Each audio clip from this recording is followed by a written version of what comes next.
جب ہمارے نبی کا وصال ہوا تو ظہر کی نماز کے قریب تھا، تو نماز کا وقت انٹر ہوا تو بلال اذان دینے چڑھے. جب اشہد ان محمد کہا تو ہچکی بند گئی اور آواز بند ہو گئی اور کافی دیر تڑپتے رہے. پھر مشکل سے اذان پوری کی اور نیچے اتر کر کہا کہ تم گواہ رہو، میرے نبی گئے، میری اذان بھی گئی، آج کے بعد میں کبھی اذان نہیں دوں گا.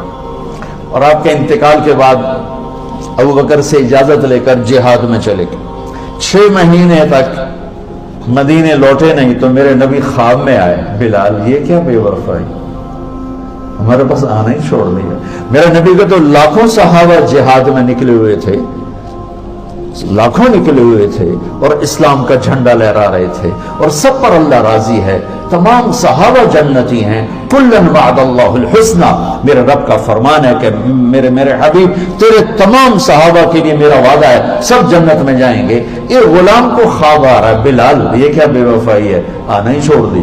بلال ایسے اس خواب کے سحر میں گم ہوئے کہ انہیں یوں لگا جیسے اللہ کے نبی زندہ ہیں اور یاد فرما رہے ہیں. انہوں نے اسی وقت اونٹنی تیار کی، 3 ہفتے کا سفر 1 ہفتے میں کیا، دن رات اونٹنی کو بھگایا اور مدینے میں انٹر ہوتے ہی نعرے لگانے شروع کر، یا رسول اللہ میں آ گیا، میں آ گیا. جب قریب پہنچے تو پھر خیال ہے کہ آپ تو فوت ہو چکے ہیں. پھر اس کی چیخ نکلی، قبر سامنے تھی اس وقت، اور جا کے قبر پہ گر گئے ایسے. کہا یا رسول اللہ میں تو آ گیا ہوں، آپ کہاں؟ نماز کا وقت داخل ہو گیا تو سب مدینے والوں کو شوق ہوا کہ آج بلال اذان دے. اور بلال تو قسم کھا چکے تھے کہ میں نے اذان نہیں دینی. تو سارے صحابہ گئے حسنین کے پاس. حسن حسین میرے نبی کی آنکھوں کی ٹھنڈک. کہا بچو آج صرف آپ ہمارا کام کروا سکتے اور کوئی نہیں کروا سکتے. انہوں نے بچوں نے کہا کیا؟ ایک 7 سال کے تھے، ایک 6 سال کے تھے. کہا آج بلال سے کہو اذان دے، اور کسی کی نہیں مانیں گے، ابو بکر بھی کہیں گے تو نہیں مانیں گے.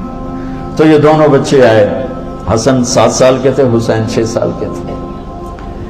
کہنے کہ چچا ایک درخواست.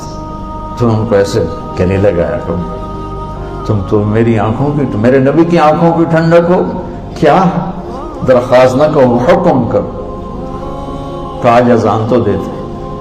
تو وہ چھلک پڑے، کہنے کہ بچوں میں نے قسم کھائی تھی کہ میں اذان آئندہ نہیں دوں گا، لیکن تمہاری خاطر میں قسم توڑتا ہوں.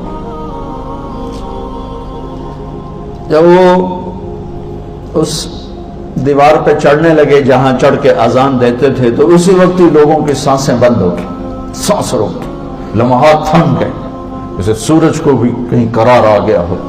اور سب کی نظریں ایسے لگی ہوئی تھی، ایسے لگی. ایک انصاری عورت کا گھر تھا مسجد کے ساتھ، اس کی چھت پہ چڑھ کے اذان دیتے. بس انہوں نے اتنا ہی کہا اللہ اکبر، تو مدینے میں ماتم بچ گیا اور چیخ و پکار مچ گئی اور عورتیں چیختی ہوئی گھروں سے باہر نکل آئیں اور یوں لگا جیسے اللہ کے نبی کا زمانہ واپس آ گیا. یہ عزت اس غلام کو کہاں سے ملی ہے؟ در مصطفیٰ سے ملی.